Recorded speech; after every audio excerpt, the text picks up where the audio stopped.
आज हम B17 multi garden में करंट प्राइसेस और करंट मार्केट सिचुएशन की बात करेंगे। इसके अलावा हम करंट प्राइसेस को प्रीवियस पीक प्राइसेस के साथ कंपेयर करेंगे और इसी की बेस के ऊपर मल्टी गार्डन में इन्वेस्टमेंट फ्यूचर के बारे में एनालिसिस करेंगे। सबसे पहले हम प्राइसेस की बात करते हैं। जी ब्लॉक में 5 मरला की जो करंट प्राइस है वो जो एवरेज लोकेशन का प्लॉट है वो 62 लाख में ट्रेड हो रहा है, जबकि इसी प्रीवियस जो पीक प्राइसेस थी जो मैक्सिमम इसी तरह के प्लॉट 65 लाख में ट्रेड हुए। लोकेशन के बेस के ऊपर जो प्राइस की रेंज है वो हमने आपको दी हुई है, और इसके अलावा कैटेगरी प्लॉट्स की प्राइसेस की भी एक बेसलाइन हमने आपको प्रोवाइड की हुई है। आप वीडियो को पॉज करके अगर किसी स्पेसिफिक कैटेगरी को देखना चाहते हैं तो वो देख सकते हैं। हम सिर्फ एवरेज प्लॉट्स की प्राइसेस की बात करेंगे। 30/60 8 मरला की जो एवरेज लोकेशन का प्लॉट है उसकी मौजूदा प्राइस 80 लाख, जबकि प्रीवियस इसकी पीक प्राइस 85 लाख थी। इसी तरह से 35/70 10 मरला की जो करंट प्राइस है एवरेज प्लॉट की वो 1,25,00,000, जबकि ये अपनी पीक 1,30,00,000 तक भी गया है। 40/80 एक करंट प्राइस जो है 1,40,00,000, प्रीवियस पीक उसकी 1.5 करोड़।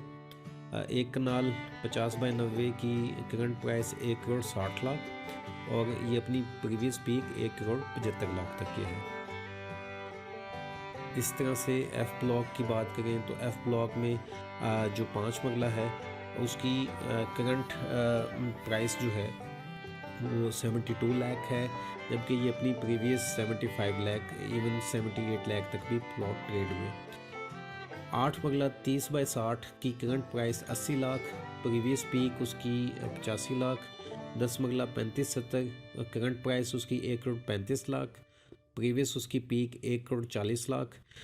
40/80 के चंद प्लॉट्स हैं, उनकी जो करंट प्राइसेस हैं जो मार्केट में मिली हमें वो 1.5 करोड़, जबकि जो अपनी प्रीवियस पीक 1,70,00,000 तक भी ट्रेड हुआ।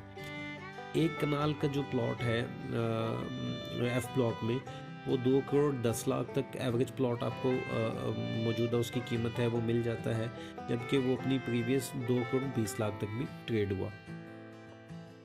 इसी तरह से ई ब्लॉक की बात करें तो ई ब्लॉक में 8 मरला 30/60 की जो करंट प्राइस है वो 80 लाख है, ये अपनी प्रीवियस पीक 85 लाख तक गया। 10 मरला 1,35,00,000, इसकी प्रीवियस पीक 1,40,00,000। 40/80 की करंट प्राइस 1,50,00,000 और जबकि इसकी प्रीवियस पीक 1,65,00,000। इसी तरह से 50/90 एक कनाल का ई ब्लॉक में मौजूदा उसकी जो प्राइस है वो 1,90,00,000, जबकि इसकी प्रीवियस पीक 2,10,00,000 है। इसी तरह से डी ब्लॉक की बात करें तो 8 मरला 85 lakh, previous peak price 90 lakh. 10 मरला 1,35,00,000 की मौजूदा प्राइस और प्रीवियस इसकी जो पीक प्राइस थी वो 1,40,00,000 तक गया। कनाल वाला जो करंट प्राइस है वो तकरीबन 1,95,00,000 से लेके 2 करोड़, जबकि जो प्रीवियस उसकी पीक थी वो 2,10,00,000। यहाँ पे करेक्शन रिक्वायर्ड है। जो करंट प्राइसेस में कनाल की 2.10 मेंशन की हुई है 2,10,00,000, वो एक्चुअली 1,95 2 करोड़ है। इसके अलावा ए बी सी और C1 ब्लॉक में कनाल के प्लॉट्स की प्राइसेस करंट प्राइसेस देखें तो C1 में 2,25,00,000 तक एवरेज लोकेशन का प्लॉट मिल जाता है। सी ब्लॉक में 2,30,00,000, बी ब्लॉक में 2,60,00,000 और ए ब्लॉक में 2,35,00,000, जबकि जो कैटेगरी प्लॉट्स हैं वो उनकी प्राइसेस इवन हायर हैं। तो जैसे हमने मौजूदा प्राइसेस को कंपेयर किया प्रीवियस प्राइसेस के साथ, तो इससे एक चीज़ का तो हम अंदाज़ा लगा सकते हैं कि प्राइसेस में जो कमी आई है वो बहुत ज़्यादा कमी नहीं है, मतलब प्राइसेस बहुत ज़्यादा डिक्रीज़ नहीं हुई। अगस्त 2021 के बाद से मार्केट स्टेबल होना शुरू हो गई थी। मल्टी गार्डन में प्राइसेस तो डिक्लाइन ट्रेंड की तरफ थी। जो हमने ग्रोथ देखी थी वो एट सम पॉइंट ऑब्वियसली वो ग्रोथ कहीं पे जो शॉर्ट टर्म गेन था वो कहीं पे मार्केट ने रुकना था। तो जो मार्केट स्टेबल होना शुरू हुई तो ये जो प्राइसेस गिरी हैं ये एक्चुअली मार्केट का करेक्शन फैक्टर है। मार्केट स्टेबलाइज हो गई है।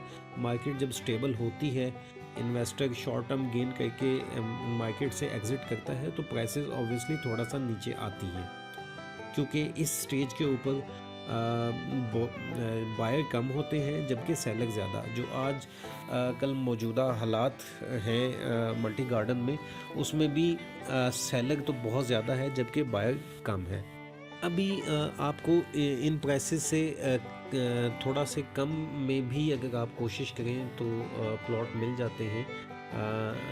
ये वो लोग हैं जो मार्केट से स्टिल एग्ज़िट लेना चाह रहे हैं, जो रीज़नेबल प्रॉफिट गेन कर चुके हैं, लेकिन समहाउ उन्होंने पीक टाइम पे सेल नहीं किया, या वो एक्सपेक्ट कर रहे थे मार्केट और ऊपर जाएगी, लेकिन मार्केट स्टेबल हुई, तो वो लोग मार्केट से एग्ज़िट लेने के लिए इससे कम प्राइस पे भी आपको वो प्लॉट सेल कर देंगे, लेकिन वो जो सेलर हैं वो बहुत कम है।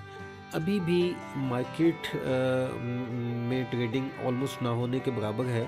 बहुत सुस्त रवि का शिकार है मार्केट, लेकिन कोई भी जो सेलर है वो कम कीमत पर प्लॉट बेचना नहीं चाह रहा। जिन लोगों ने घर बनाने के लिए प्लॉट लेना है उनके लिए अभी बेहतरीन टाइम है, और जो लोग लॉन्ग टर्म इन्वेस्टमेंट करना चाहते हैं तो वो लोग भी इस टाइम में प्लॉट ख़रीद सकते हैं मल्टी गार्डन में, क्योंकि प्राइसेस इससे मज़ीद कम नहीं होंगी।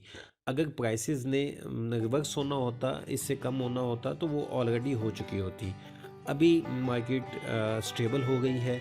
मार्केट में आहिस्ता आहिस्ता हमने देखा कि हलचल भी थोड़ी सी स्टार्ट हो गई है, लेकिन जो लोग एक्सपेक्ट कर रहे हैं हमें मार्केट में बायर जो आ गया है वो एक्सपेक्ट कर रहा है कि मार्केट चूँकि सुस्त है तो हम जितना मुमकिन हो सके कम कीमत वाला प्लॉट उठा लें, लेकिन जो सेलर है वो कम कीमत पे प्लॉट बेचना नहीं चाह रहा, क्योंकि जो रेंज हमने आपको ये बताई है ये वो प्राइस रेंज है जिसमें एक्चुअली लोगों ने प्लॉट ख़रीदे हुए हैं।